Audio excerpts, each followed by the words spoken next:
Hi, hello, welcome to episode 56, which I think is correct, of Trail Society, brought to you by our friends over at Freetrail. I'm Corinne Malcolm. And I'm Keely Henninger. And we think Hillary will be joining us in probably the next 15 minutes or so. We had to kick things off a little bit early so that I can go to bed here in Austria, where it is very dark. If you're watching this on YouTube, I kind of look like a gremlin right now in my little tiny apartment room. It's okay. Yeah. Okay, so Keely, people probably have seen that you've torn up your entire front yard on Instagram. Tell us a little bit about what's going on in your life between major front yard maintenance and med school interviews. Yeah, so I have had 2 interviews already, and I have 1 tomorrow and then 2 over the next couple of weeks. So interview season is in full swing, which is exciting, and a couple of them are still on the West Coast, so hopefully we get to stay out west.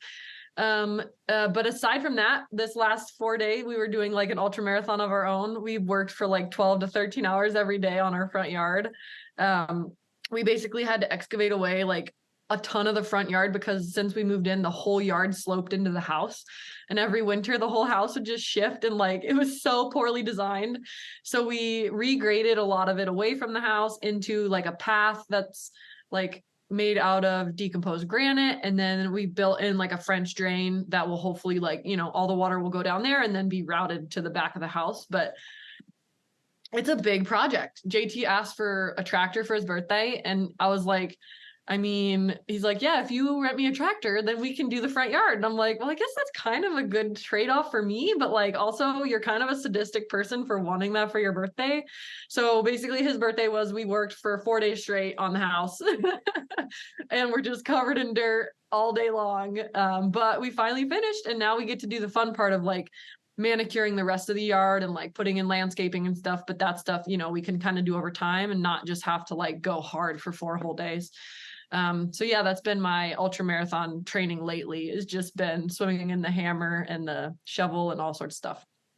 I love that. You've been on a manual labor ultra marathon, and I've been on a talking ultra marathon. I've got my water nearby in case my voice goes out, because yeah, I think we did like, I don't know, it probably spanned like 70 hours of coverage between OCC, CCC, and UTMB, and y'all have heard a lot about it already, and we're going to keep diving into it. So hopefully you're not sick of UTMB post recap podcast quite yet, but we're going to definitely be diving into some of that today.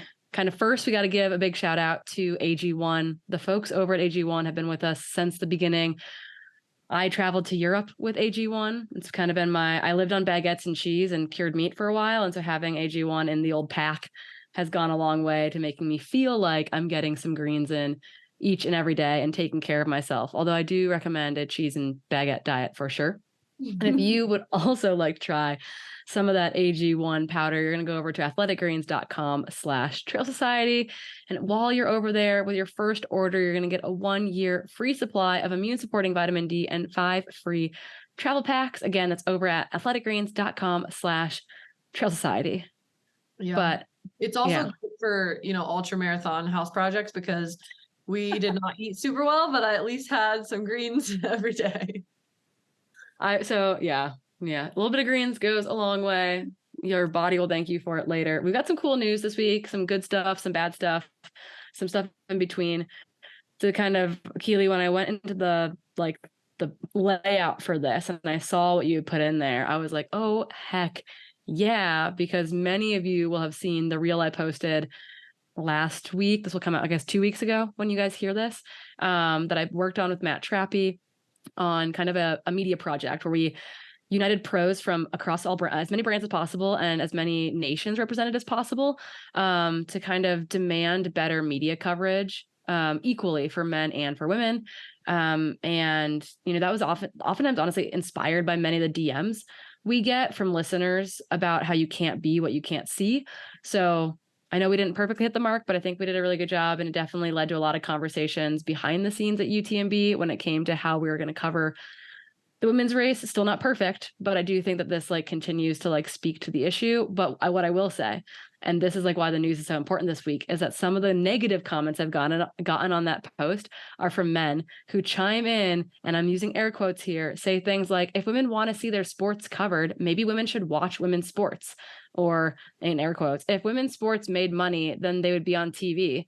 And my response to that was like, check your receipts. Okay. Like, have you paid attention to what's going on in women's sports, how they are breaking attendance records and streaming records like left and right? And so some of those receipts that we do, I think, bring you kind of each and every week are included in the news. And so, Keely, I'm wondering if you can kick us off with some World Cup stuff that fits these receipts. Yeah. I mean, I think when I was creating the news for this week, I had to just like get rid of some stuff or not include stuff because we could have talked this kind of news for like an hour. There's just new stuff coming out every single day, which is awesome. But yeah, in relation to the World Cup, the FIFA organization body announced that this year's Women's World Cup generated close to $900 million in revenue, which is the highest income generated from any sport event, only behind last year's Men's World Cup, which is just like amazing. And also kind of on the coattails of women's soccer getting invested in. So obviously it's showing that if you do give a little bit of money to women's sports, it is able to generate money, right? Like it is successful. It just needs a little bit of funding to get off the ground. Yeah, it's like if you invest in it, like the viewers will come, the athletes will come. Like if you show more women on TV, we get better sponsorship dollars, et cetera. It trickles down in a really big way. And I think that is missed by some folks out there. And like so, more sponsorship dollars makes you a better athlete, which will make the sport better.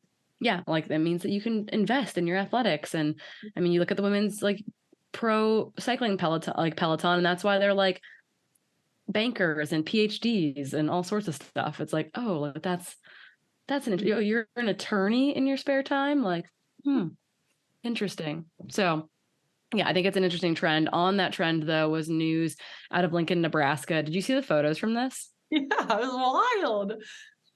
It reminded me of Penn State football games. It was so crazy. So can you tell us a little bit about what they set out to do and what they accomplished? Yeah, so they wanted to set a new world record for a crowd for sporting events. And it was a college volleyball game, and they got over 92,000 fans, setting a new world record. And I mean, in my mind, they also set just a new precedent for putting that many, potential future athletes in proximity to current athletes to give them like insight into what they could be someday. And aside from the 92,000 fans that came, they got so much publicity, right? Like every news channel that I was looking at was covering this for like the whole week, which is crazy. Yeah. I got a DM from a dad whose daughter asked him basically essentially of can girls do this? Like, can girls do girls play sports? And he's like, are girls athletes? And he was like, yeah, of course they are. And she was like, oh, but we never watch women play, we never watch play sports. And he's like, we now watch the WNBA. I intentionally watch it with her so that she can see women playing sports. Right. Oh man. That's wild. But I'm sure really that's cool. Very commonplace. I think I grew up I think I was lucky in the household I grew up because we watched women's sports pretty often, especially women's soccer and women's basketball, just because we were pretty invested in that. And there was down the street, a woman who I looked up to who went pro in basketball. So it's we had people to follow, but I don't think that's the norm. No, that's really cool though. My mom was a runner. And so and I knew how to run a really fast runner. So I think it was I saw that and I saw them take time out of their day to do it. But yeah, it's got to be readily available to the consumer. And to the tiny consumers who are your children. Yeah. Tell us more about the Australian government and what they announced recently. Yeah. So obviously after the super successful Women's World Cup, Australia also reaped the benefits of this. They had a very impressive World Cup. Obviously, the Matildas crushed it. And so in response, the Australian government announced that they're going to invest $200 million into women's sport that, primarily targets soccer, but also delegates a good portion of those funds to other sports to help improve facilities and increase the availability of different female sporting equipment. And I just think this is so cool that this is the government's response to their women's World Cup team just absolutely crushing it. They see firsthand that women's sport is able to generate income and also generate, viewership and all this stuff when they're invested in. So they're like, cool, we're going to invest even more in it and just start building this from the ground up, because, building better sporting facilities and increasing the access of female sporting equipment is just going to allow girls and younger athletes to do sport earlier and get into it and stay in it, hopefully. Yeah, I thought it was really cool that was like a government initiative as well, which is like, I don't know. I don't feel like that's happening everywhere. No, no, I don't think so. But Australia and New Zealand also do a lot of government initiatives around female research as well. And so this isn't shocking to me. They're kind of paving the way here. Well, also like Ultra Trail Australia and Tarawera also have some of the best numbers when it comes to like women involved in trail events as well, which is there's a trend there. There's a country, some country trends there for sure. Yes, 100%. Yeah, there's actually a really good piece on the Freetrail website about Tarawera that we should maybe link, just about like why it's such a good event, or why women are turning up to it, which is really cool. And then I guess we have to do some less good news involving the New York City Marathon pregnancy policy. I'm really interested to hear your opinion on this. Well, tell us first about it. So I think this was a week ago now, but New York City Marathon announced their new pregnancy policy, and they announced it in a very like excited fashion, claiming like, oh my gosh, look at our new pregnancy policy. We are taking into account pregnant women or pregnant people.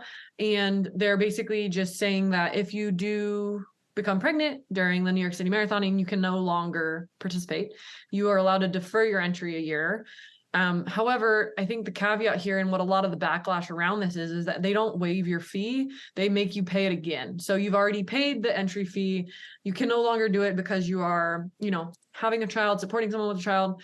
And you still have to pay it again, even though you get to defer your entry, which I think is just missing the mark a little bit, especially when they're trying to get a lot of praise for it, because like, you're already paying a really high fee to get in, and then you can't do it because you're having a baby, which is super financially challenging and also really helpful to make the world turn around. And yet we're making you kind of pay it again. So it feels a little egotistical to me. It's like, oh, but you can still get in, but just give us your money again. And I don't love that. I think small step in the right direction, but overall missing the mark, I would say. Yeah, it's not a good deferral policy. No. Yeah, so I met actually by chance, I actually eavesdropped on our conversation outside of Moody's Coffee. And I was like, I'm so sorry, but like, can I talk to you? Like, can I talk to you guys? Like, this is really interesting. I'm working in this space, et cetera. And this woman named Fiona, she lives in the UK, and she is the woman who got Boston Marathon to change their pregnancy policy. And so she's a trail runner. She's a mom. She's amazing.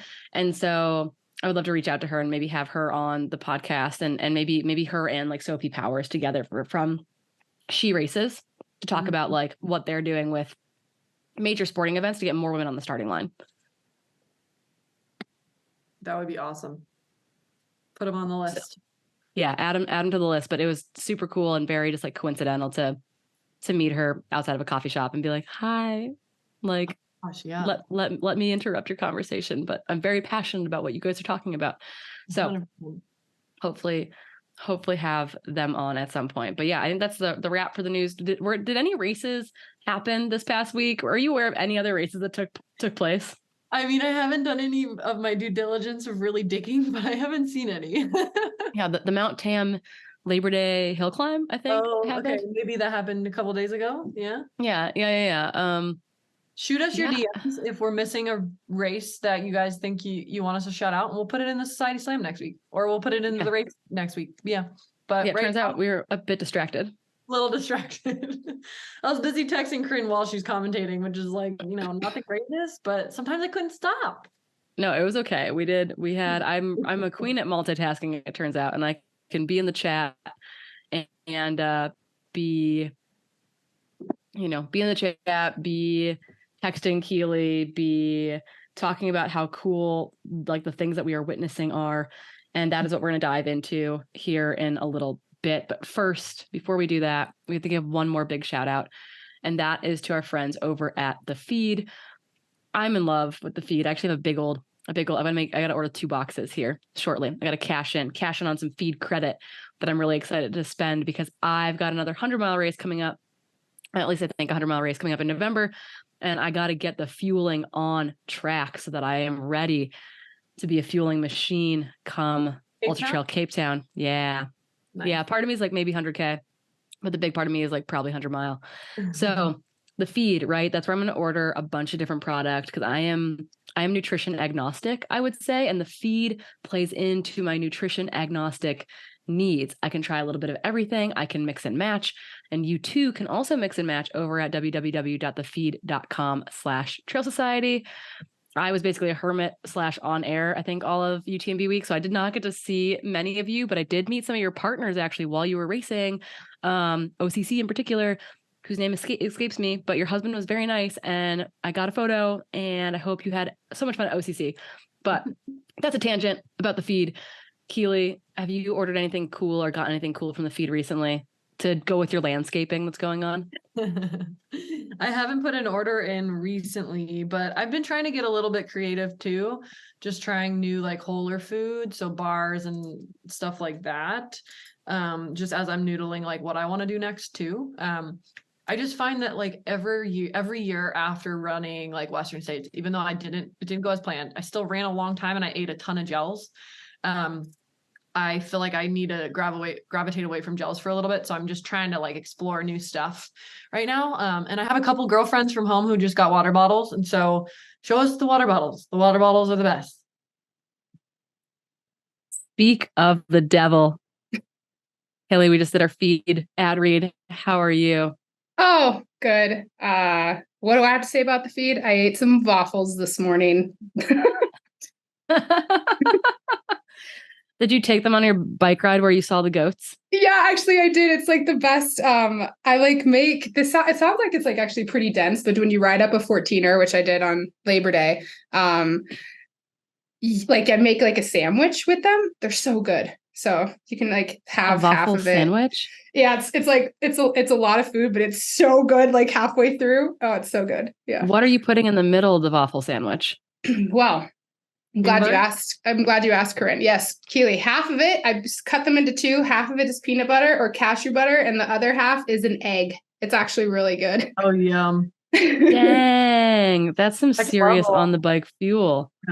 I know, I'm trying to be like Heather Jackson and have like, how many carbs per hour does she have? Like 120 or something? Yeah, like, oof. Yeah, a lot. Honestly, cyclists can do a lot more than runners on the bike. Yeah, the more actually I fuel, the better I feel. So the faster I can go. So, but it's we haven't preached that for 2 years at all. Well, I know, not counterintuitive. No, exactly. But it's like, honestly, like with, on the bike, it's a lot different. Like I can eat a lot more than running. So that's why I love the bike though, is you can eat fun stuff. Yes. Like, you don't get palate fatigue because you're like, cool, I have a piece of pizza and I have a muffin. Like, yeah, I know, it's nice because you might feel a little bit lethargic because like the blood is in your stomach when you first start again after you've like, eaten the sandwich halfway through, but it digests pretty quickly.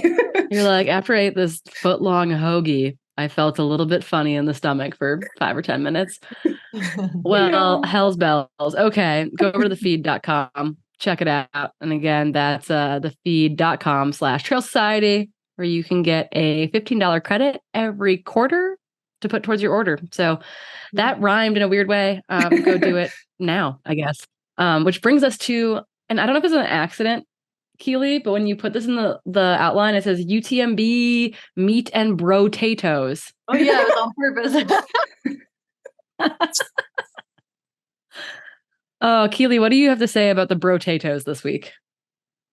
I just feel like the vibe at UTMB was like, it's not bro-y in a bad sense, but it just felt like such a like club because there was like, everyone was there.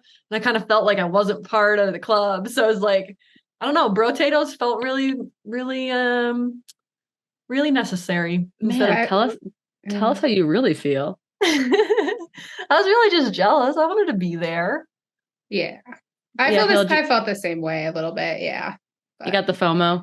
Yeah. A little bit. Yeah. I mean, mine was like, because I had just, we've gotten back to running, and then I literally broke my toe in like the perfect accident, like walking down the sidewalk. I feel No, so I was silly. wondering how you broke it. I was like, she kicked a bedpost or No, something. literally it was kind of like that. Like I was in a sandal, like the sandal was like holding the toe in place, and like the little toe is like out, and I like slammed it really hard on concrete, and it just broke it. Like good thing it wasn't like like I was just really cautious, and like it was a little displaced, but like I was buddy taping it, and like I just saw the doctor yesterday, and it's actually like it's healing, and it's like I think I can start running in probably like a week, just because like the little toe is not weight bearing. Not as important. It's the toe and not the fifth metatarsal. So like it's okay. But like I was feeling super bummed because I was like just getting back, and I was going to go to UTMB to do like a soft UTMB and like use it as training and like to like and like follow along the racers as they were going to have this like whole idea. And then I was like, you know what, this is probably not in the best interest, like mentally or physically.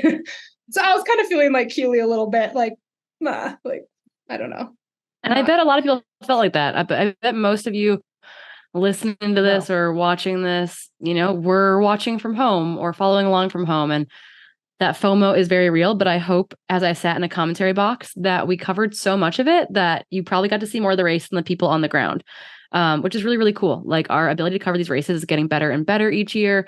And the work behind the scenes is insane. And so I hope that you all got to take in, these amazing, tearful finish lines and these cool moments between like competitors and friends. Like I, after the fact, got to watch the Zach Miller, Jim Walmsley like finish where like Zach points at him and then hugs him. After the fact, I saw the like Blondine like did a curtsy bow to Courtney at the end. Like let's just talk about like the respect for these people out there.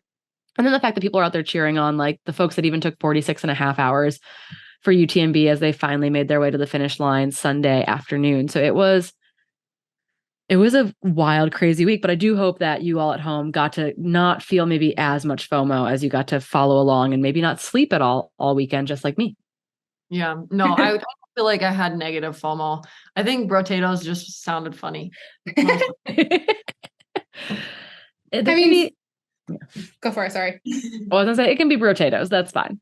Yeah, and honestly, like my favorite moment of like obviously it was so cool. I think like I got over the FOMO thing, and then just kind of transitioned into just like how inspiring the whole week is of like watching people like crush and like people that I love and respect in the sport, like doing like having courageous efforts, like whether that was, really good results or, just like sticking it out when it wasn't their day. But I think, I don't know, I do think that like maybe Brotatoes, it's about time that like the US men they got on the same level as the US women who've been crushing it at UTMB for years. Yeah, and a huge shout out for Jim in his post-race interview for, when they said, hey, you're the first American to win this thing. How does that feel? And he was like, hold up. I'm just adding my name to the list of American women who have already won this race. And I was like, dang, like having enough composure, after 20 hours of running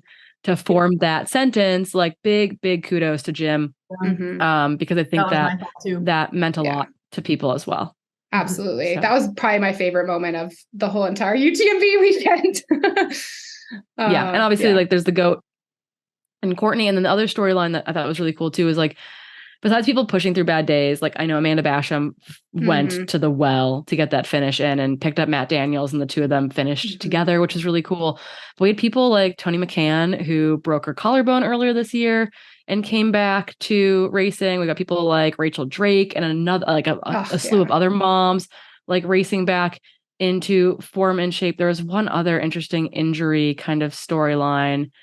Oh, whose name escaped? Oh, Zach Miller. Like Zach's been kind of like not injured super recently, but like the dude is back, right? And he kind of like built up a last year's finish. After like trying to figure out what's going on with his foot for such a long time. It's really cool to see athletes year after year after year over like long careers, like have iterations of their career show up at UTMB. Dakota Jones, who ended up on the CCC podium, and we'll go through the whole podium list and tell some of the kind of cool stories in there. But it was like Dakota's never finished a UTMB race. Like he dropped out, I think in 2011 and 2012.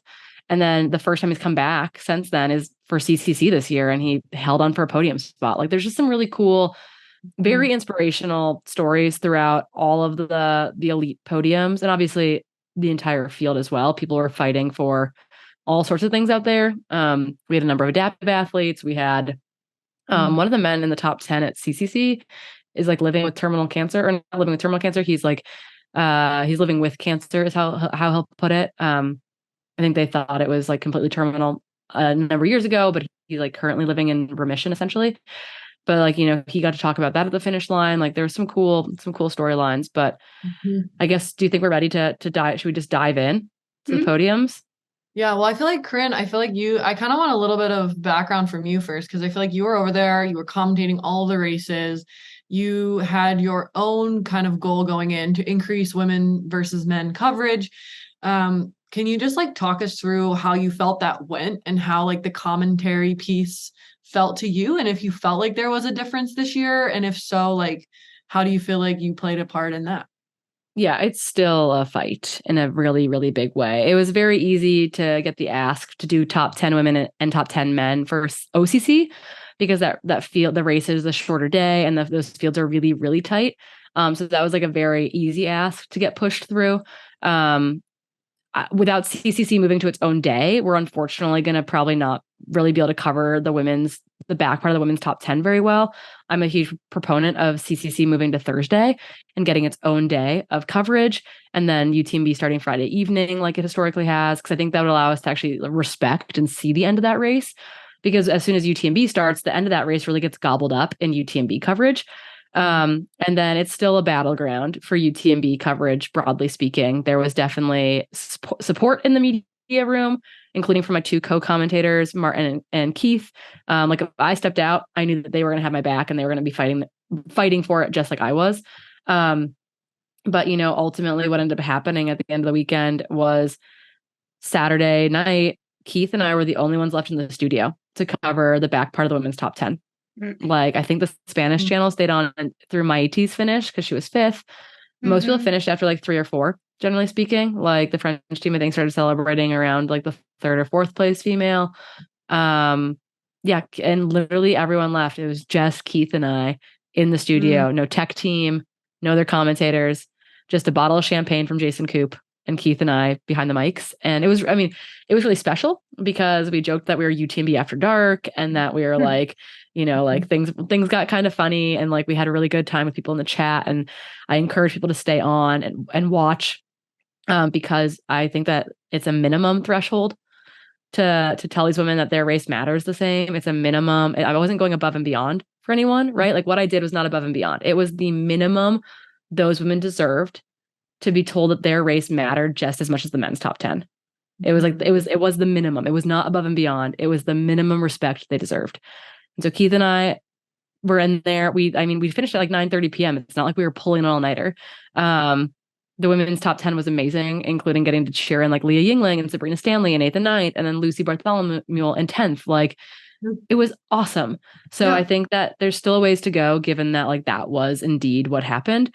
But we're also going to run a post-race audit, kind of looking at it minute to minute, and also kind of quality, like where we missed the women's field but saw the men's field, etc. But kind of look at a minute to minute audit of the whole race weekend and see where we're coming up short and where we did really well. Because I don't think we totally missed the mark. I think based on when you tuned in, you saw maybe more with the women's race and the men's race, more of the men's race than the women's race. But yeah, there's some simple things like allocating teams better to cover those races, etc. They did bring on more staff this year for the first time in the field. We did lose an e-biker during OCC because he fell and broke his arm in 3 places. It was just like it's getting better, but there's still a fight to be had. And I'm excited to work with, I think we'll have a meeting with UTMB in a couple of weeks with like Sophie Powers and folks to kind of go on with like very specific asks. And so I'm going to try to run an audit in the next 10 days or so to look at those numbers, just because I think it's important that we understand like what the actual breakdown was versus what we felt the breakdown was. But yeah, it was incredible. But yeah, I cried at one point because I was frustrated. Some of you probably heard me swear on air with Martin when we thought we were cutting to an image of the women and said we cut to a replay. You guys definitely heard us swear. I think I threatened to burn the studio down at one point on live coverage. So it was not without its own You battles. got a shout out from Laura McGreen too. Yeah, I loved that. She's like, come to watch the race, stay for Corinne threatening people's lives.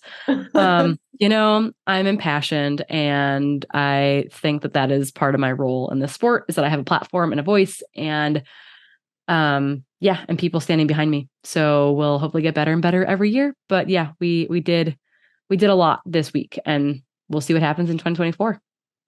Yeah, super excited. Cool. And a lot of people shouted out Trail Society in the chat, which is so cool. Nice. But okay, let's get into the nitty gritty. Let's start with OCC, the 55K. Fire, straight fire. Okay. Straight fire. Yeah, Tony McCann, my teammate, South African. This is her third time in OCC. I think she was maybe 14th or 11th her first year, and then 5th, and then won it this year. Cool. She won the NYC Marathon this spring to get her spot in OCC, and kind of had a niggle, so opted to sit out of Worlds, and then fell and broke her collarbone for like the 4th time, I think, on a mountain bike, spectating and crewing Worlds. So she's been on a bike trainer for much of the summer, which I think was a little bit nerve-wracking, but ultimately paid off in a big way. And she's walking away as the OCC champion, and hopefully just over the moon about it. Mm-hmm. And that's something I also wanted to when you said some injury stories, right? I think it's also, we get so caught up. I mean, I've had this obviously too, because I've had to spend a lot of time cross training, and you actually I know Zach, he used to have a lot of trouble just running all the time. And he's really embraced cross country skiing, cross country skiing, the bike, and especially with, Tony doing that too. I think there can be a lot of positive things that it can show us that what you're so capable of. I even remember Jim Walmsley winning Western States after spending a lot of time on a bike as well. So yeah. It's not bad training whatsoever. But yeah, there's huge props to Tony. What was that? I said it's way better than the alternative, which is just running too much and breaking yourself. Right. Yeah, agreed. And then I guess a second on the podium, Katie Scheid. Yeah. UTMB 2022 champion, Western States second place finisher. She didn't owe anyone anything. She didn't have to be on the OCC start line. What a baller. I know. Just such a well executed race. Mm-hmm. I also love how how open she is. At the end, she's like, yeah, I was out here to try to win, of course.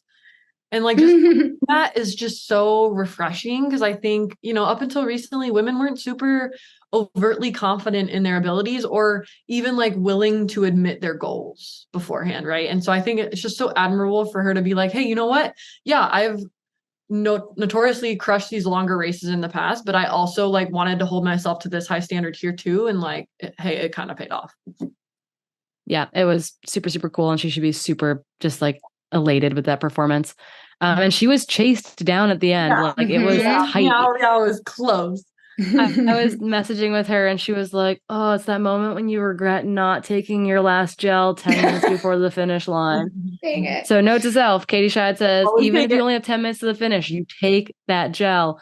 Watching her look back over her shoulder going over the metal bridge, and I was like, oh, Katie, you gotta go. You gotta go, girl. And she did. She held off. Yao Miao. Wow. Chinese athlete who's been around the sport for a hot second, former CCC champion, moved up to UTMB and kind of struggled at that distance, but is back on the Golden Trail Series this year. And I'm so stoked to see her mixing it back up in these short distance races, because I think it really fits her skill set and her strengths. Mm-hmm. It's so cool. It's maybe it might even just be she realized that she didn't want to do UTMB quite yet, or just go back and try these other shorter distances again. But yeah, super cool seeing her race the short stuff and just absolutely crush them. Yeah. Yeah. And honestly, I think it's really cool to see Yao Miao, but also Katie Scheid too. It's I think we're getting into like your like a race distance specificity, but it's really cool to be able to see how it translates if you can kind of shift your blocks of training, right? Like Katie was really, open with her training, how it was different, right? And I like follow her on Strava and she's like, oh yeah, like tasting pennies on these runs. Like it's really different than like her training up into, like Western states. So I think it can maybe give people more confidence to try different distances. Like they don't just have to be, like 100-mile specialist Locked or like into one thing. Yeah, totally. 100%. Yeah. Yeah. I dig that too. I think that's really like probably good to practice actually, like to get out of your comfort zone. Yeah. And then obviously, Keely, do you want to shout out our favorite 6th place finisher of all time? We got Rachel Drake going in 6th. I was just so proud to see her execute this race so well. Mhm. And like so cool to see her European journey where she was building to this point the whole time, right? And like throwing in other European races to really challenge herself, but also with this end goal in mind, she just completely executed it. And it was so cool. And watching her training has also been awesome because she's been having to figure out what mileage looks like with her body being postpartum. And it like looks different than it used to. And she's realizing that like that's okay. And she can't force like a certain mileage or a certain intensity or a certain amount of elevation gain on her body, but she needs to like, work with it. And if she stays within those bounds, her body stays feeling okay. And then she's able to execute a race like this, which is just so cool and so very proud of her. Yay. Oh my gosh. The only thing I wanted to say about that, and this may be getting ahead of myself, but that was the other moment that kind of like made me cry or like tears to my eyes is like seeing Rachel finish then and then like having her and like their whole family together, like on the finish line of UTMB to see Tyler come in. Like that was just seeing like Tyler lose it. I was like, oh my God, this is amazing. You're like tears forever. And the other part of Rachel finishing that was super cool was that she ran into the arms of Daniela, the German athlete, who's a mama too, who finished right in front of her. She's got, it looked like a baby, probably the same age as Lou or so at the finish line. And I was like, oh my God, the moms are crushing it. Mm-hmm. Oh, so cool. Yeah. So super, super huge shout outs to the women's OCC field. Moving on to the men's OCC field, talking about mom power and talk about dad strength a little bit. And Stian Angermund, who was super patient and actually was running, like sitting back behind like Caitlin Fielder and people and women at the start before moving his way up to kind of take complete control over the race in the back half. But he actually stepped away from racing last year, like in a way, because he and his wife welcomed their first child to their family. And he wanted to be, present and didn't want to be traveling too much. And so I think his wife's pregnant and they're due this fall with their second child, which is very exciting. But yeah, so like Stian, young dad, back-to-back world champ, like showing up at OCC and having a good day, what like made me really, really happy to see for him. Mm-hmm. And wait, he was the first one to finish under 5. No, No, the OCC was short by like 3 or 4 kilometers this year. So OCC those times cannot compare. Yeah, they ran well under 5 hours. It was super fast.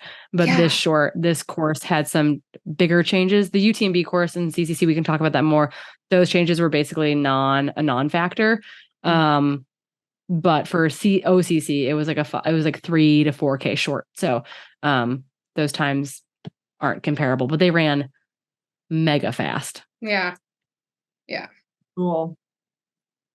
And then, but I think behind him, Francesco Pupi, he ran a really strong climb up to La Flégère to move into second place, kind of dropping Robbie Simpson and Jeshrin Small, who he'd come in a little group with.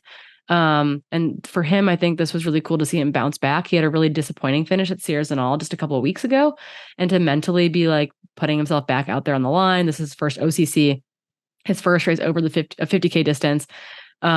He has run, I think, one other 50K, and that was Lavaredo earlier this summer. So like new to this length of distance, and he seemed to just run a really smart, strong race.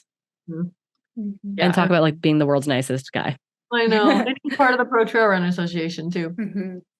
Yeah, a huge part of it. He's a really, really important member of that group. So cool. Super, super stoked for him. Yeah, and then third place kind of came out of nowhere. Yeah, and Martin called this actually, like in the commentating booth that morning. He's like, Antonio's going to do it. He's like, Antonio, we won't have seen him at all. And then like in the final 10K, it's going to be Antonio. Wow. And that's basically what happened. He ran the fastest back half of the race course in a massive way. Wow. Got it. Super Yeah. cool. And I think it's like kind of cool to see, especially like, you know, like Stian and like and the third place finisher. Literally, I'm just like blanking on his name for you just said it. Antonio. I was gonna say Antonio. But like how even in a 55K that's like blazing fast, you don't have to be leading from the gun. Like you could still have some pretty good races if you pace yourself. It's like I think it's really cool, even in these shorter, faster things. Yeah, like people had to take some risks and like then some chances out there, I think, to go for the win. But yeah, they still had to execute really smart days. CCC was also just blazing fast times, blazing fast athletes. John Albin finally got the win here. Well, the win in CCC here. He finished second last year to his good training partner, Petter Engdahl. But I think he won OCC in 2021 in like a 3-way duel between him, Robbie Simpson, and Petter. But yeah, just a really, really strong contender. And it sounds like he is waiting for his wife to decide if he's going to take the golden ticket to Western States. Ooh, his wife to decide. That's awesome. It's a family affair. Yeah. So I was really, really stoked to see that. See him at Western States. Right. Yeah. I think it suits him. He doesn't like the heat, like in a big way. But he'd be really good in that terrain. And he's such a smart, clever racer. And he's fast. He's really fast. But he wasn't alone for this race. Like he and Shen Jingsheng, the Chinese athlete for the North Face, who was actually 4th at Western States earlier this summer and 4th here actually at CCC in 2022, bumped up to 2nd here in a pretty this just cements, I think, him putting together a really exceptionally powerful season. Oh my gosh, that after a 4th at States is so impressive. Yeah, super, super impressive. There's this really emotional hug between him and Jason Koop at the finish line. And it's just Koop literally picks him up, basically. It's really, really cute. Just bear hug him at the finish. His wife was at the finish, and then his toddler. And his toddler had some serious baby swag. Yeah, was awesome. Loving it. Was loving it. I love all these dads. Ugh. Yeah, it's really cool to see that there's a place in sport for families and parents and ageless wonders and up and coming rookies, etc. And then we mentioned Dakota Jones earlier. He held on to 3rd place because Boulder bud, Boulder homie John Ray was chomping at the bit to reel him in, and Dakota put on a final kind of push up to La Flégère to hold him off, and managed to claw his way to a 3rd place finish. He actually thought at one point in time that he was I thought I was going to end up outside the top 10. I felt so bad out of Allercene. I thought my race was over. I thought I was going to get passed by everyone. And he surprised himself actually when he made it to the finish line still in 3rd place. Honestly, that, I think that was also really cool because John was another one of those guys who did he's a personal friend of mine, so maybe I'm biased, but he did the Western States CCC double and didn't have the best Western States, pretty solid. I think he was 14th. But to see him have another good race here, it makes me I know doing Western States and UTMB is a really crazy double, but Western States and CCC is still hard, but maybe seems a little bit more doable since CCC is still so runnable and fast compared to UTMB. It's hard for me to say that when people are finishing fast. In 20 less than 20 hours, but whatever. I feel it's a big feat. I mean, I know a lot of people do it, but it's just that is just massive. It's hard. Easier, but come on. But and then Dakota has technically tentatively taken that ticket. But he was do I have to go to Western States? So it rolled onto John, and John would love that ticket. So we'll see kind of what happens there, if it rolls to John Ray or not. Dakota. But yeah, that is kind of come on, Dakota. Do you want it or not? Let's go. But yeah, it was really exciting. On the women's side, Ingvild Caspersen, what a freaking day. Hillary, you probably know Ingvild from back in the skyrunning days, yeah? Yeah. And that's like, honestly, that was, gosh, I keep on saying, oh, my favorite moment. This was another favorite moment of like the whole UTMB weekend, is because I know, and she had like not a very good race last year at CCC. So it's so cool. Yeah. She finished 30th last year. And she just had like something like that. Like she finished way back. And I don't know if it was like stomach issues or just like, I don't know, like just a combination of just a bad day. But she like, outran her fitness last year. Corinne knows. Like she was like finishing up, like she, it was one of those things where she showed up last year, like not fit enough for her talent, essentially. Like, you know how that is when you're like, you show up to a race where it's like, you're not quite ready maybe for a 50 mile, but you're 50K fit. And you've been a talented athlete for a long time. And you go out hard because it's how you race. Yeah. And then all of a sudden you like are at 50K and you're like, oh no, I've made a big mistake. That was Ingvild last year, in which like she had just finished up the year before she'd finished up medical exams. She's a physician in Norway. This like last year she was starting rotations as like a kind of first year junior doctor. Just like a ton of stress and a ton of chaos in her life. And so she like finally is like able to put together training this year in a big way. And that was, I think, like the magic that needed to happen. And she was kind of sick during UTMB week. She wasn't sure if she was even going to start on Friday morning. And like to see her win was just like so freaking cool. Honestly, I don't know if you feel this way, but sometimes I think, again, if it's not a bad sickness, I think sometimes that is the key to success, is like it takes some of your pressure off all of a sudden. You're like, well, I'm kind of sick, so I don't know how it's going to go. And then like you just freaking crush it. Like I've had a race around that time before, and it just was like no expectation, and you just run out of your mind because you have no like restriction. Well, yeah. And like, I think that's also what happened maybe with Katie Scheid too. She literally had nothing to lose. Like, you know, she could just like run how she wanted because she, you know, it's kind of like a bonus. But yeah, like, I mean, I think, and also with Ingvild, it's like I've raced with her for the skyrunning series, like from when I first started getting into the sport, you know, 10 years ago. And so it's been really cool to see her like, you know, crush it at the shorter distance races. Cause she was actually racing shorter distances than me. Cause I was in the kind of the 50K ultra, and she was racing the shorter distances, like the more sky series, like the Golden Trail, like that kind of distance that they do now. And like very successful. And then it's been really cool to see her go up in distance as she's kind of, you know, gotten, I think like maybe more time to train now. She's done with medical school and she's like actually like, you know, working as a physician. But yeah, that was really cool to see her like run to her potential, because she's so talented. And then like, yeah, like the cool, like the Adidas team like showed up. It was really cool to see like how supportive they were of one another, and like Emily Hoggood finishing second behind her. That was really cool. Yeah, and just to add that Ingvild will be taking that golden ticket to come to Western States. I saw that in June, and she's so excited. But yeah, Emily Hoggood, talk about an Adidas Terex 1-2, crushing the Western States CCC double, which is insane.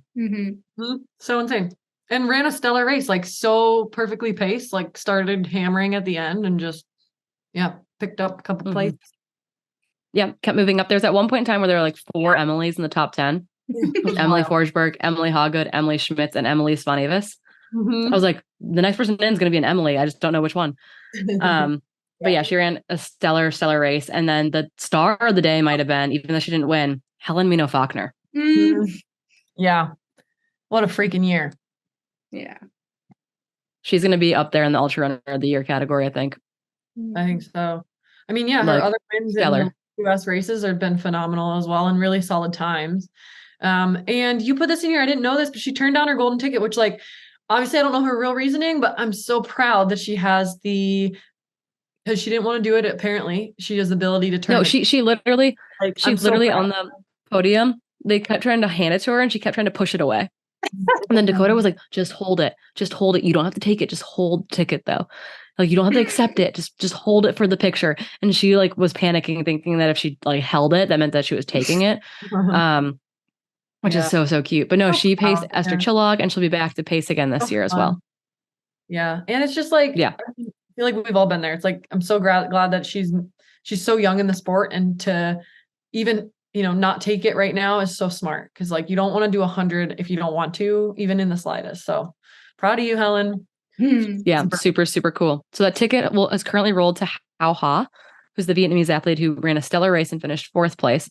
According to Esther Chillog, likelihood of her being able to take that ticket is kind of slim just because it's a lot to get to Western States. And so if that's the case, it'll roll to Emily Schmitz in 5th. And Emily is excited to potentially accept that ticket. So brava. Very cool. Yeah. And it looked like how I don't know if I'm saying that correctly, was like one of the first Vietnamese athletes to place that high in. Oh, for sure. Right? She was so emotional. It was so cute at the end. Like I was so proud for her. Yeah, she ran a phenomenal race. She's got like a 6-year-old. She's from like a very small like farming village in Vietnam. Didn't find running until later in life. Like the whole story, very cool. All right, with Big Dog doing UTMB. Big dogs gotta eat, including Courtney Dauwalter. Oh my God. Who wants to say something reflective on Courtney's summer? I mean, I don't know if I could say anything reflective, but it's just like, it's so big and it's just so impressive. And I just love how she approached the whole thing, I think, with like curiosity, right? Like seeing, oh, can I do this? Like, I'm intrigued to see how my body will hold up. I'm intrigued to see if I can do it. And I think it kind of also almost approaching it with this like nothing to lose thing, and just how fast she ran all of these races is just insane. Yeah. I hope it's some downtime. Yeah. I hope so too. A nice long vacation. Yeah. And we also got to see a glimpse of her being human though, too, right?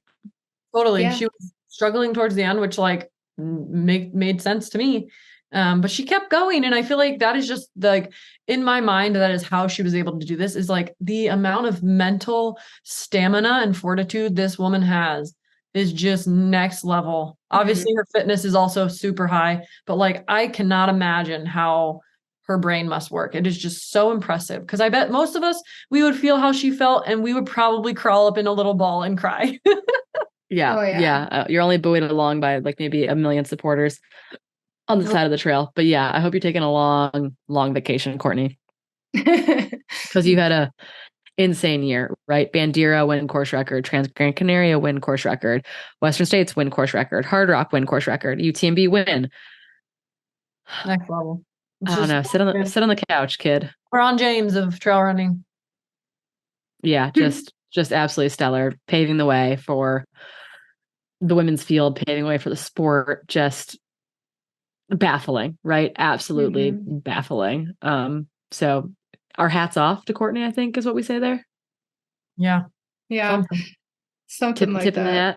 But the race behind her was super, super interesting. It was a 3-way race for 2 spots for much of the back half of the race. And a notable absent was that Manon Bohard fell. And I think if she hadn't fallen and had to drop, she would have been in that mix as well. And like, she's scary. I think Manon Bohard, this French Hoka athlete, is like the future. And we didn't get to see that, unfortunately, this year. She fell and thought she tore her ACL. She did not tear her ACL, but it really freaked her out. She was covered in like mud from head to toe at one point. It's like, that was very, very stressful for her, I think. So would have been even more insane, I think, to have her in this mix. But the mix of women behind Courtney, they duked it out. It was not a set 1, 2, 3 for a very long time. And that charge was eventually led by Katharina Hartmut, German athlete, debut at UTMB, not her first 100, but a debut at UTMB, was 2nd at Worlds in Austria this year, was 4th at Gran Canaria this year, won the Eiger 101K this year, only 28 years old, and ran a really, really smart race to finish only 40 minutes behind Courtney. And all she wanted from the race was to run a sub 25. Like, what the heck? So cool. Yeah. And honestly, like I was thinking like if there was another 10K or so in the race, it would have been tricky to see who would have won. Yeah, if there was less daylight, right? Like, I think if she was definitely moving faster than Courtney from La Flégère down in a big way. Courtney was really struggling to run downhills at all at that point. But just wasn't able to close. But she did, like, I think it went from like 62 minutes to like 40 minutes by the finish line. Yeah. So not easy. But then behind her, I think the other future of our sport, the French women, Blondine. Oh my goodness. Like her first 100-mile and UTMB debut.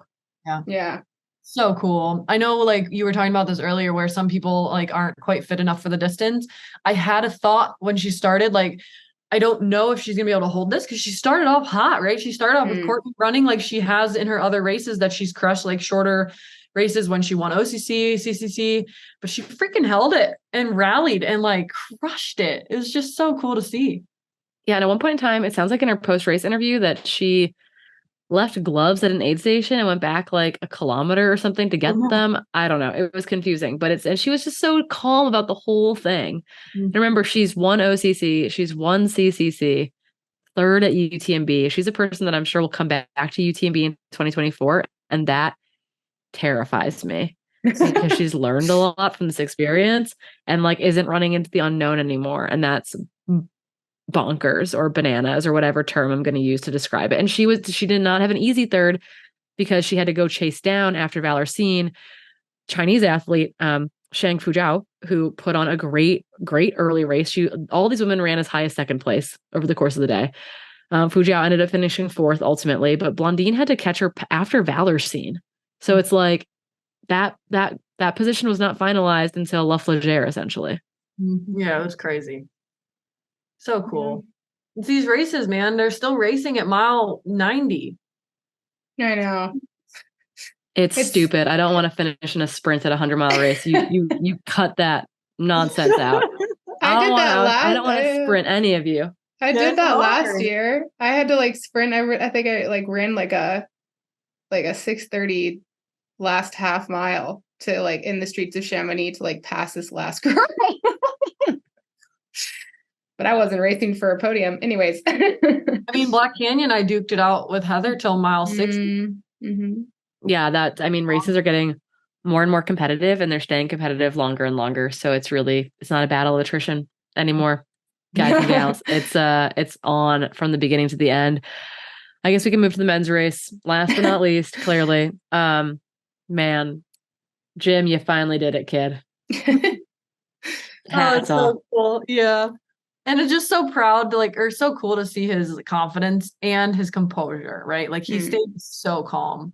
And it looked like, when I saw him ahead of Champex-Lac, I was like, oh no, Jim's like, this is not his day. Like crap. Like he's fallen back for sure. Germont caught him.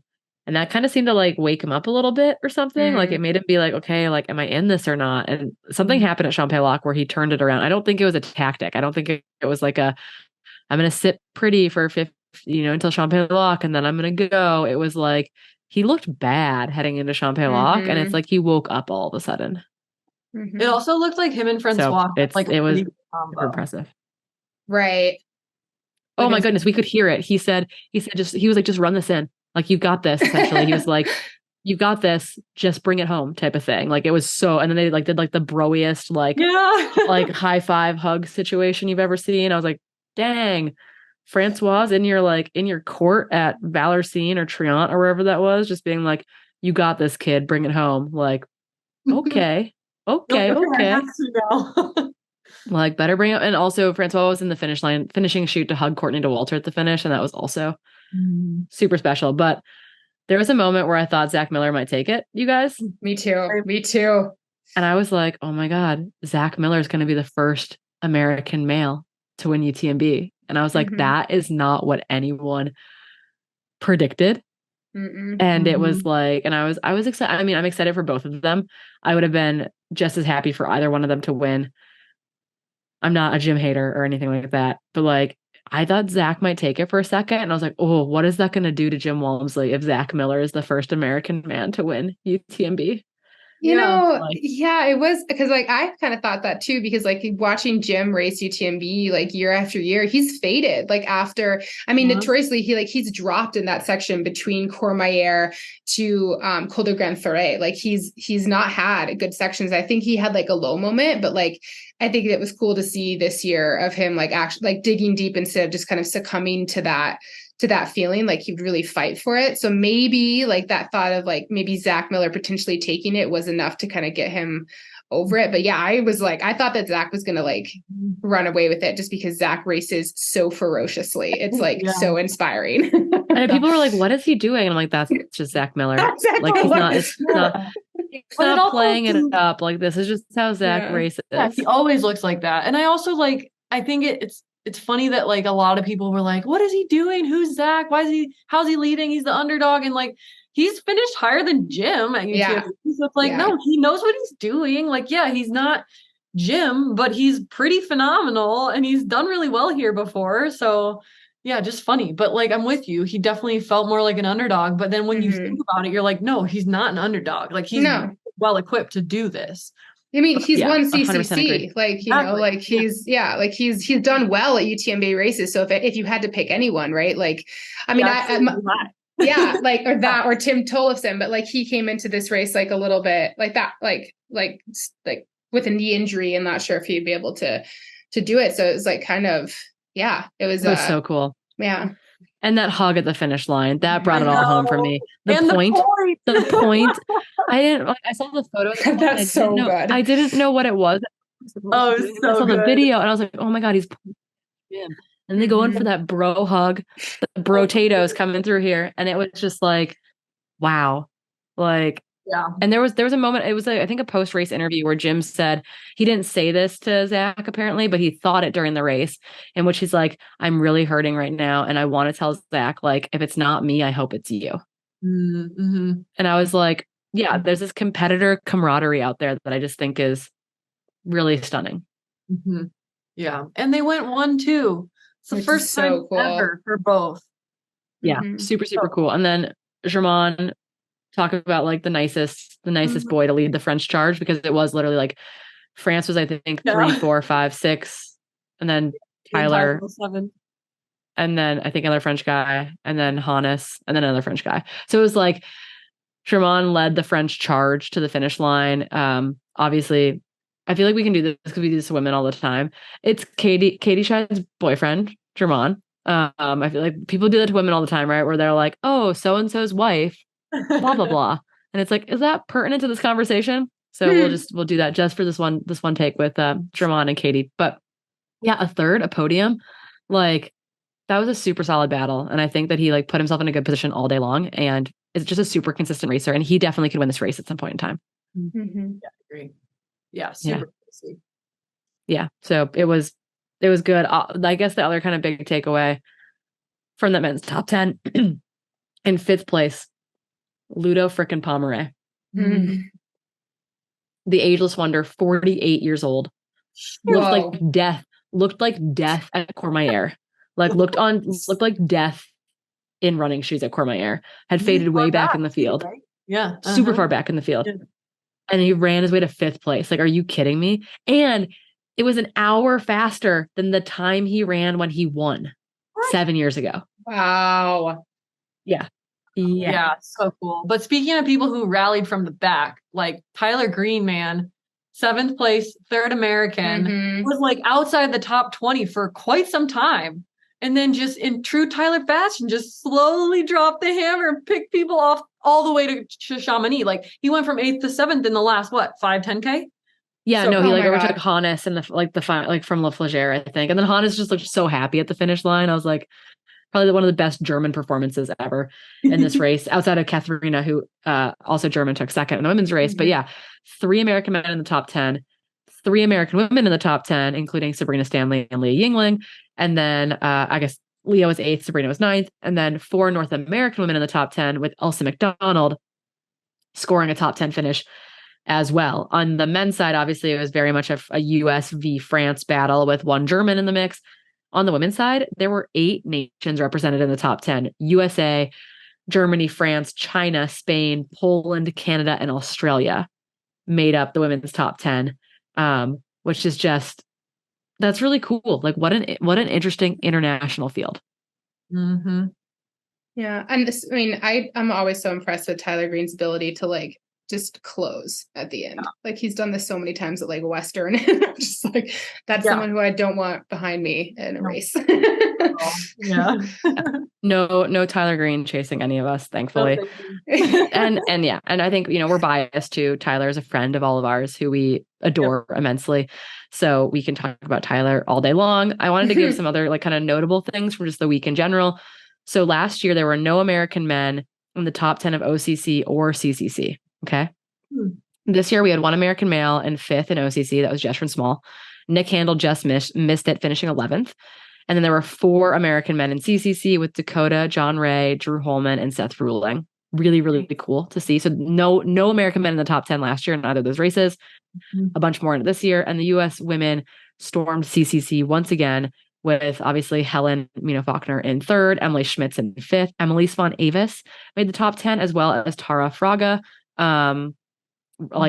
After just missing the top 10 last year, Hannah Allgood just missed the top 10 with an 11th. And then since we got so many Canadian listeners, Arden Young snagged 10th, and that was super cool to see. So once again, kind of cracking the code there. OCC women had a bunch of bad luck, overwhelmingly. Obviously, Katie Scheid pulled off a really great day, but we had a number of women succumb to the stomach bug that was going around Chamonix, because it is a cruise ship during race week. And Danny Moreno, Jen Lichter, MK Sullivan, all favorites to be probably in the top 5, I would say, this year. Jen Lichter was my pick for the win, etc. They all were struck down by a pretty nasty GI bug and had to drop between Triant. I think Danny made it to Triant but felt horrible, and the other two dropped at Col de Beaume and actually had to ride like the chairlift down to get off the course, essentially. So yeah, it was just kind of a wild experience to watch, but really just like impressive. USA, I know we're not always US centric, we're a little we're very US centric generally speaking, but got to give a shout out to our friends. And just really impressive to see the change in performances kind of year to year when it comes to who's showing up to these races and what's happening on that stage. Yeah, it was a good show. I guess the final shout out, I talked to 3 adaptive athletes in the studio this week. Zach, Troy, and Amy all made it into the studio. Zach did MCC, I think, and had to run away from people trying to cut his bib in Argentière, but he got that finish. Troy finished OCC. He's really cool. He's like in the Australian Basketball Hall of Fame. Super tall, funny Aussie guy. And then Amy unfortunately had to withdraw she got timed out at La Folie in UTMB, but she is super cool and someone that I think we should definitely have on the podcast. Her story is super fascinating. That's Amy Palermo Winters, I think. I'm gonna get that hyphenation wrong, but really, really cool story. Super interesting woman. She's run Badwater, etc. Like, she's just a really cool woman and a cool athlete. But yeah, she got unfortunately timed out at La Folie, but super, super impressive group of athletes working their way to the start line as adaptive athletes and kind of trying to ask UTMB to make some different considerations for those athletes so that they can be better represented within the sport and at these races that are essentially our championship. So I think it's a cool initiative to follow along with, but it was fun to talk to them in studio. We got to talk about our friend Peter Pressgrove with Troy and Zach. So yeah, it was fun to see. Okay. Are we ready to Society Slam? Slamming. Hill, you dropped some of these in. Looks like there might be a question in the. There's one. Yeah, I wasn't sure if we were done because that was a good one. Okay, we'll just take that one out. Okay, but yeah, why don't we read that first one that's got the question in it, and we'll go from there. Cool. Me or you? You. Oh, sorry. You read it. You put it in there. I was like, huh? Okay, you got to do the slamming. Here we go. Hi, ladies. I'm currently listening to your new episode talking about periods. Ooh, our favorite. I know you mentioned body stress causing cycles to be longer. I'm going to say in parentheses or shorter. I found sometime races will trigger my period to arrive early, anywhere from 3 to 4 days up to 10 days early. I'm curious if you know what this means and what's happening in our bodies when it comes early like this. Anywho, keep bringing us the awesome news and info. Your pod will forever be my favorite. Love, Trail Society drop days. Well, thank you. Yeah. I was gonna say, Keely, do you have any? I've got some. I feel like there's anecdotal stuff about this, right? For sure. Like, I think many of us have probably experienced this.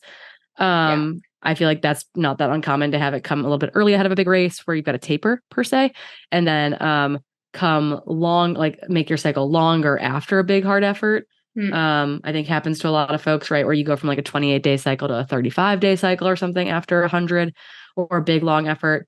Is there any like substantiated evidence in the literature about periods coming early? It's specifically anyway.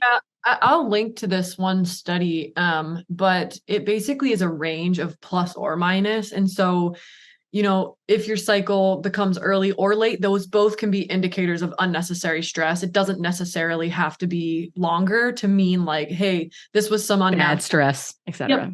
Yep. So it could be shorter, and don't just think because it's earlier, it means something else. It typically will mean a similar thing, but like anything, if this is consistent and you continually have a very irregular cycle, you might just want to like go to a primary care physician, get some blood work done, and maybe see like if there's an underlying issue, because, prolonged oligomenorrhea where it's like very irregular cycles is not necessarily great for bone health and could lead to, unnecessary injuries and stuff. And we just want you running at your best and running a lot more and not being injured. So if it continues to be like, an issue, just seek a little bit more info. All right. So our next Society Slam. So hello, I hope you're doing well and having lovely, adventurous summers. Thank you. I love the podcast and I've listened to every episode. Please keep doing what you're doing because it's amazing. I have a running related question that would be great if you could answer if you have time. For the runs that we are all inevitably sometimes have to do on the road, what are your go-to road shoes? Thanks again and lots of love. I'll just say Brooks because, I've been running in those, like that was literally my first road marathon shoe. It happens to be a sponsor, but yeah, exactly. Actually, the Brooks Ghost were my first like road shoe for the marathon. But my favorite one now is the Adrenaline, I believe. No, that's not the same. That's not the same one. There's like a Brooks Tempo road shoe that I love for like road workouts. But yeah, how do you order your shoes, Bill? Do you just tell them I want that road shoe, that squishy one? Yeah, basically. Do you not know like, excuse me, I want the squishy road shoe, please. I don't know what I'm wearing, but just give me that road shoe. They send me these, and it's like some of them are just like I like to say Franken shoes because like my feet can be kind of sensitive, so they'll like put a different upper with a different bottom. The glycerin, this is the one that I love, the Brooks glycerin. It's like super nice and just cushy, and it's like it's like a very smooth upper, so like your foot just like fits in there and it just feels so comfy. It feels like a slipper. So those are my favorite go-to road shoes. Super funny. Yeah. And we're all sponsored. So we've got some biased opinions here. I don't road running, but because I don't actually I can't run to trail from my house. If I want to do something short and simple, or I'm running to the gym, or I'm going to do actually just like a little workout on the bike path near me. I really like the Audi Zero family. Again, I'm sponsored by Adidas, so I kind of I'm contractually obligated to talk about Adidas shoes. But no, the Audi Zero family in general is great. The Boston is a good trainer. The Light Strike foam is really nice. And I think it's a really reactive, light, fun road shoe. I can definitely tell the difference between running in a road shoe and a trail shoe on the road. And so I'd say if you're going to do road miles, it's nice to have a road shoe in your rotation. I had to convince my husband of this, and he's like seen that it's made a big difference in like when he's going out to do a road run versus going out on the trail. To have a dedicated road shoe, I think is a great idea. Mm-hmm. Yeah. And again, speaking from sponsorship, so we're a little skewed here. If you have questions about individual shoes, you could shoot us individual questions. I'm sure a lot of us have ran in other shoes. But right now, for me, my two go-to road shoes, one's the Paradigm. It's an ultra shoe. So again, it's zero drop. So if you're not used to running zero drop, you might want to ease into it really slowly. Start by adding inserts, get it down, from what you normally run in millimeter wise to zero. Don't jump straight to zero without doing any sort of transition. But the Paradigm is my fave because it has like medial support and my ankles are trash. So I need the medial support now. Just because all my medial tendons are just not happy. And then my other one is not medial supported, but it's fast, and it's the Vanish Tempo, and it's a takedown off of their racing shoe, and it's just like feels so cush and so responsive, and it's just so comfortable. And I wear that on trails too. I even got a proto with some BOA dials put on it, and it's fire. And it's a little bit squishy for trails, but it sits on your foot so well now that it's like super fun. So highly recommend the Tempo too if you want like a fast shoe. Yeah, I would say generally speaking, from any brand, like a step below their race shoe is a good place to go because it's going to be really snappy and feel really nice. But it's going to be a little bit more durable and a little bit more price point friendly. So I'd say look for that kind of step below their race shoe, and you should be in a good family. of shoes. He'll be taking part in an event that will have already happened when this comes out, but it's an ongoing event. And I'm wondering if you can tell people a little bit about it if they are in the area and can make things happen. Yeah. So I get like when this is published, my kicking off of this event will happen. It's basically an event happening in Salt Lake City, Park City actually, and it's for the Trail Ahead. I'm kicking off the first event. It's a speaker series, and basically it's really cool because it's focused on youth. Jared Campbell, who's he's very active in the Salt Lake City area. He's got 2 daughters, and it's my favorite thing to follow his Instagram and see him like take his daughters on these crazy adventures. And I love that. And so now his daughters are old enough, and he's like kicking off this series to kind of target young girls, especially, but just youth. And it basically trying to share tools for endurance and how to handle adversity, and how that can actually help create a mindset for determination. And it can impact like our youth and how they can kind of take that into their adult lives and kind of use sport as a means to demonstrate these attributes and these skills. And so I'm basically going to be speaking on the concept of resilience. So I'm doing this, they'll already have happened, but like Thursday, September 7th. And so kind of just keep a lookout for, it's in partnership with Women of the Wasatch and Lululemon. So they've done you can follow that on Instagram and see when the next speaker series are in the Salt Lake City area, if you're over there. So I think it's really cool. I'm really excited to do this. And it's like one of my favorite things to try to help influence the next generation, and especially young girls. So yeah, it's cool. Anything that supports the women of the Wasatch as well is A+ in our book. They're super cool running org over there. Yeah. But I think we're going to leave it at that for today. We hope that you enjoyed our UTMB recap and all of its insanity, all the highs and lows and inspiration that was felt out there. And until next time, we'll see you out on the trail.